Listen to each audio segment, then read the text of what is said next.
Hi, I'm Vincent Melody Viviana, and this is my video journal for the Hardware Security module in the SMT program.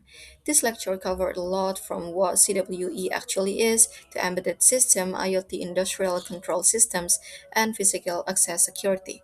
But the part I want to focus on today is something we've already touched on in an earlier lecture, which is Spectre and Meltdown, because seeing it here again framed specifically as a hardware weakness made it click in a new way for me. From this lecture, I cover hardware CWE as a concept, embedded systems and IoT, network and mobile devices, industrial control systems, physical access security, and common hardware vulnerabilities like power overflows, improper access control, and side channel attacks. That last category, side channel attacks, is really where I want to spend most of this video. One of the biggest mindset shifts for me was realizing that vulnerabilities don't only start in software. We usually think about applications, operating systems, and firmware first, but the hardware layer itself, like the processor, the memory, and physical components, can be just as much as part of the attack surface. That's the bridge into the example I want to talk about. So here's the part that was actually already mentioned earlier in the course, which is Spectre and Meltdown from 2018. But I found it interesting enough that I want to bring it back and dig it into here because it's such a clean example of hardware CWE in action.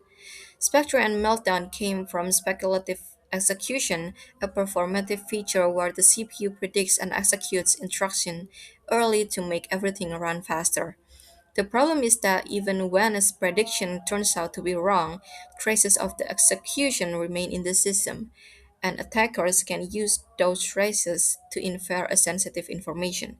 A feature built purely for speed ended up becoming part of the attack surface.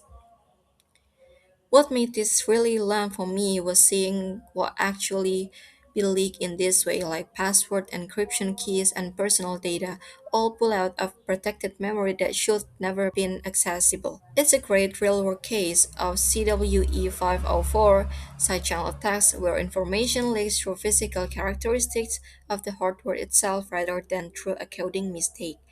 It's a good reminder that a performance optimization can quietly turn into an unexpected security risk.